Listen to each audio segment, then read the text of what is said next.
Bismillahirrahmanirrahim. Assalamu alaikum. Model textbook of English based on National Curriculum of Pakistan 2022 to 2023 for grade 9. Kentuck Publisher, Lahore, Pakistan. Today we discuss unit number 8. आज हम 8 unit discuss करने जा रहे हैं जिसका title है the lake isle of Innisfree. Innisfree एक जगह का नाम है, इसमें एस साइलेंट है, इसको पढ़ेंगे the lake isle of Innisfree. Students learning outcomes, तुलबा के सीखने के नताइज. रीडिंग एंड क्रिटिकल थिंकिंग, पढ़ना और तनकीदी सोच. रीड पढ़ना, view and analyse a variety of reading grade appropriate and high interest books and text from print and non-print sources.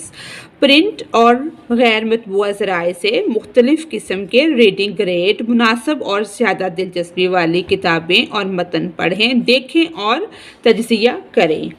Of poetry, free verse, narrative and rhythmic, आज़ाद नज़म, बयानिया और रिदम. नेक्स्ट है make recommendation and develop an interest in fiction and poetry. सिफारिशात दें और अफसाने और शायरी में दिलचस्पी पैदा करें. Discuss how authors choose language including figurative language considering the impact on the reader. इस बात पर बहस करें कि मुसन्निफ़ीन ज़ुबान को किस तरह इस्तेमाल करते हैं, बेशमूल अलामती ज़बान कारी पर पढ़ने वाले असरात को मद्देनज़र रखते हुए. आइडेंटिफाई शनाख्त करें, आइडेंटिफाई करें rhyme scheme and figurative language in poems. नज़्मों में शायरी की स्कीमों और अलामती ज़बान की शनाख्त करें. ग्रामर एंड वोकैबुलरी, ग्रामर और अल्फाज जो हैं, वोकैबुलरी जो है. Demonstrate understanding of figurative language, word relationship and nuance in word meaning. अलामती ज़बान लफ्ज़ के तल्लुकात जो वर्ड रिलेशनशिप है और लफ्ज़ के मानी में न्यूआंस होती हैं, बारीकियां समझ का मुजाहरा करें. Use all type of tense, हर तरह के टेंसेस को इस्तेमाल करें, हर तरह के अदवार का सही इस्तेमाल करते हुए. Correctly in speech and writing, अपनी बातचीत में और राइटिंग में सही टेंसेस का इस्तेमाल करें. Constructive sentences using the sentence pattern and structure learned in earlier classes. पिछली क्लासों में सीखे गए जुमलों के नमूने और ढांचे को इस्तेमाल करते हुए जुमले बनाएं. औरल कम्युनिकेशन, ज़बानी मवासलात जो ज़बानी बातचीत है. Engage effective in a range of collaborate discussion one on one in group and teacher lead with diverse pattern. वो कहते हैं मतनू शिरकतदारों के साथ तावन पर मबनी बातचीत एक दूसरे के साथ और ग्रुपों में. उसातिज़ा की लीड में, क़यादत में, रहनुमाई में और मौसर तरीके से मशगूल हों. नेक्स्ट है राइटिंग. राइटिंग लिखना, तहरीर. यूज़ इस्तेमाल करें paraphrasing skills to paraphrase a poem. Use summary skill to write an objective summary of a given text and poem. दिए गए मतन और नस्मों का मारूज़ी खुलासा लिखने के लिए खुलासा की महारतों का इस्तेमाल करें. स्टूडेंट्स, आज की वीडियो में हम डिस्कस करने जा रहे हैं विलियम बटलर येट्स की एक छोटी सी पोम जो कि बहुत फेमस है, जिसका टाइटल मैंने आपको पहले भी बताया है, द लेक इसने ऑफ इनिसफ्री. इनिसफ्री एक जगह का नाम है. ये जो पोम है ये 3 स्टैंजा पर मुश्तमिल है. इसमें 12 लाइनें हैं. 4 लाइनें ये हैं और 4 ये और 4 ये. 12 लाइन्स के ऊपर मुश्तमिल ये छोटी सी पोम है. इस पोम के अंदर 3 क्वार्टरिंग है. ये बहुत फेमस पोम है. 1888 के अंदर इसको पहली बार पब्लिश किया गया था. आज हम इसको डिस्कस करने जा रहे हैं. The lake isle of Innisfree. Innisfree एक जगह का नाम है जहाँ पोइट ने अपना बचपन गुजारा है. ये म्यूज़िकल टाइप की पोएम है जिसको लिरिक बोलते हैं. इसमें तीन जो हिस्से हैं, हर हिस्से को क्वेश्चन बोलते हैं. Let's start reading. अब हम इसकी रीडिंग और ट्रांसलेशन स्टार्ट करते हैं। आई विल अराइज, मैं उठूँगा, एंड गो और चला जाऊँगा, नाउ अब एंड गो टू इनिसफ्री, मैं उठूँगा और अभी जाऊँगा, कहाँ जाऊँगा, इनिसफ्री, ये एक जगह का नाम है जहाँ पर पोइट ने अपना बचपन गुजारा है। जाना वो क्यों चाहता है? वो अमन की तलाश के लिए जाना चाहता है। And a small cabin built there, और वहाँ एक छोटा सा केबिन बनाऊंगा, of clay and wattles made, जो के चिकनी मिट्टी और वेटलेस का लकड़ी का बना होगा। 9 बीन रोज, और 9 जो रोज हैं वो बीन की मैं काश्त करूँगा, 9 कितारें बनाऊँगा। विल आई हैव देयर, वहाँ पर जहाँ मैं जाऊँगा, a hive for a honey bee, और एक छत्ता शहद की मक्खियों का होगा, क्योंकि वो अमन की तलाश के लिए जाना चाहता है और अमन और अकेला रहकर सुकून के साथ हनी बी जो होती हैं शहद की मक्खियों की आवाज़ों को सुनना चाहता है। And live alone in the bee loud glade, मैं वहाँ पर अकेला रहूँगा और शहद की मक्खियों की आवाज़ जो है, जो बजिंग की आवाज़ है, उससे क्या होगा, मुझे खुशी हासिल होगी, मैं उससे खुश हो जाऊँगा। एंड और I shall have some peace there, मुझे वहाँ सुकून मिलेगा, फॉर पीस अमन के लिए, कम्स ड्रॉपिंग स्लो, अमन जो कि वहाँ आहिस्ता आहिस्ता उतरता है, वहाँ मैं जाऊँगा ताकि मुझे अमन और सुकून नसीब हो सके। Dropping from the voice of the morning to where the गिरगिट सिंग्स, गिरगिट क्या है? एक इंसेक्ट है जिसकी क्रिकेट टाइप उसकी आवाज़ें आती हैं, वो ये आवाज़ सुनना चाहता है। वो कहता है सुबह के पर्दों से गिरगिट की गाती हुई आवाज़ जो है वो मैं सुनूंगा। वैसे वेज का मतलब यहाँ पर पर्दा दिया गया है। इसका यही मतलब है कि जैसे सुबह के वक्त मॉर्निंग में शबनम गिरती है, उसके ड्रॉप गिरते हैं, उसकी बूंदें बरसती हैं, आहिस्ता आहिस्ता सुकून मुझे मिलेगा। जहाँ पर यानी कि जो क्रिकेट की जो सिंग है, आवाज़ है, इंसेक्ट की आवाज़ आती है, वो भी ये सुनेगा। There midnight's all a glimmer and noon a purple glow, glimmer का मतलब है टिमटिमाना या चमकना।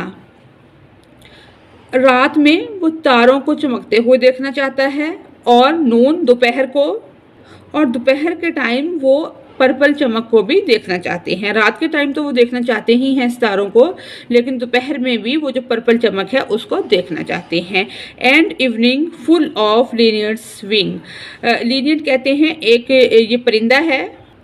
लिनट्स विंग, लिनट्स के परों को उड़ते हुए मैं देखना चाहता हूँ शाम को, इवनिंग में। ये एक परिंदा है जिसके परों को वो देखना चाहते हैं। आई विल अराइज, मैं उठूँगा, एंड गो और जाऊँगा, नाउ अब, for always night and day, इसी के बारे में मैं दिनों रात सोचता रहता हूँ और मैं चला जाऊँगा। आई हेयर, सुनूंगा, lake water lapping with low sounds by the shore, मुझे गिरते हुए पानी की आवाज़ सुनाई देती है। वाइल, जबकि I stand on the roadway, सड़क पर मैं जबकि खड़ा होता हूँ, और या ऑन द पेवमेंट ग्रे, या ग्रे फुटपाथ पर खड़ा होता हूँ, तो मुझे गिरते हुए पानी की आवाज़ें सुनाई देती हैं। I hear it in the deep heart's core, मैं इसको अपने दिल की गहराइयों से, अपनी रूह से सुनना चाहता हूँ। ये भी कह सकते हैं कि अपने दिल के किसी कोने में मैं इस आवाज़ को सुन सकता हूँ।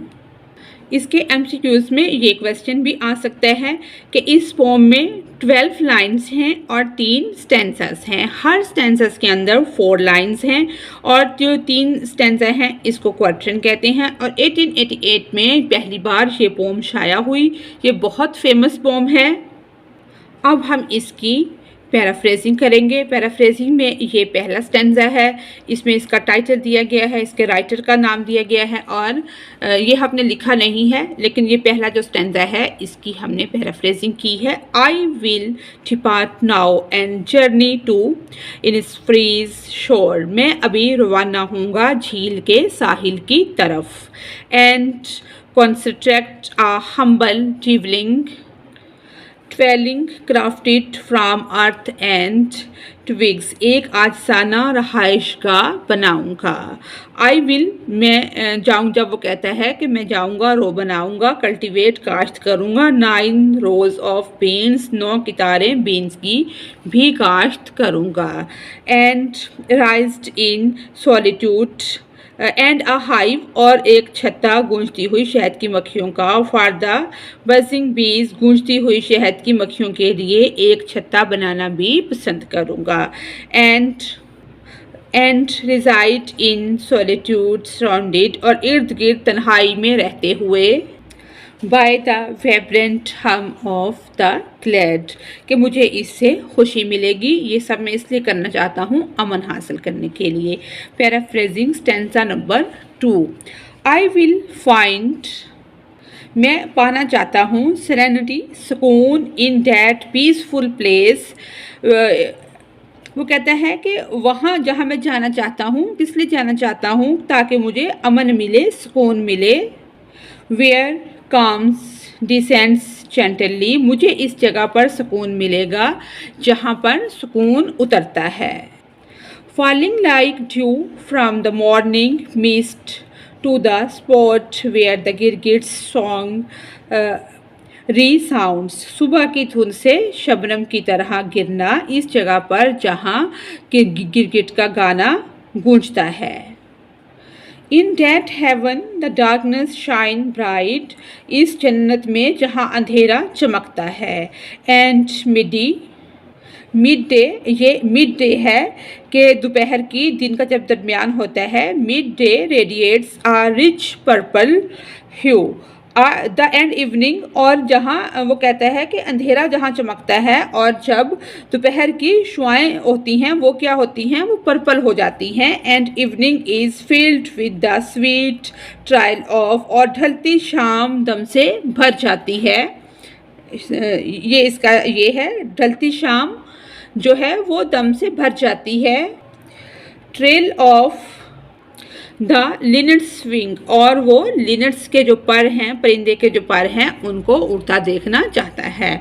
Paraphrasing stanza number 3, I will, मैं करूँगा, जाऊँगा, depart now, driven by the constant call of the lake, gentle lapping against the shore, a soothing sound that never fades, झील के साहिल पर हल्की हल्की आवाज़ की जो मुसलसल आवाज़ है, वो आवाज़ जो कभी ख़त्म नहीं होती, मैं वहाँ जाकर उसको सुनना चाहता हूँ।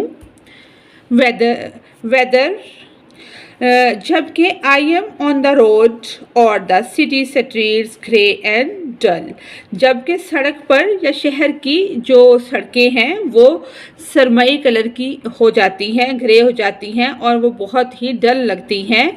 द लेक्स विस्पर, जो झील की सरगोशी है, echoes deep within my soul, जो झील की सरगोशी है वो बास गुज़िश्त करती है, मेरे रूह के अंदर गूंजती है। नेक्स्ट हमने पोम की समरी की है, आइए अब समरी को देखते हैं।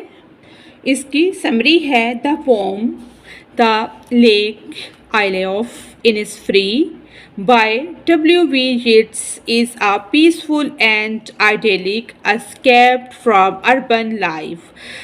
अमन की तलाश में पोइट जो है वो अपनी शहरी ज़िंदगी से भागना चाहता है, निकलना चाहता है। Urban life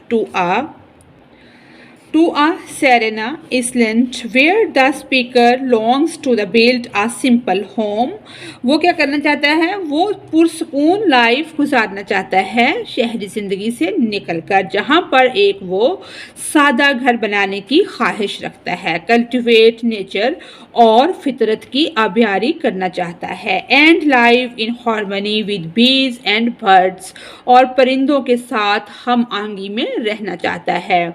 the central themes are, जो इसका सेंट्रल थीम है वो ये है, एस्केपिज्म, एस्केप करना, भागना, फ्रॉम अर्बन क्यास, अफरा तफरी से शहरी अफरा तफरी से फरार हासिल करना, yearning for simplicity and nature, सादगी और फितरत की इंतहाई तड़प, desire for solitude and peace, अमन और सुकून की ख्वाहिश।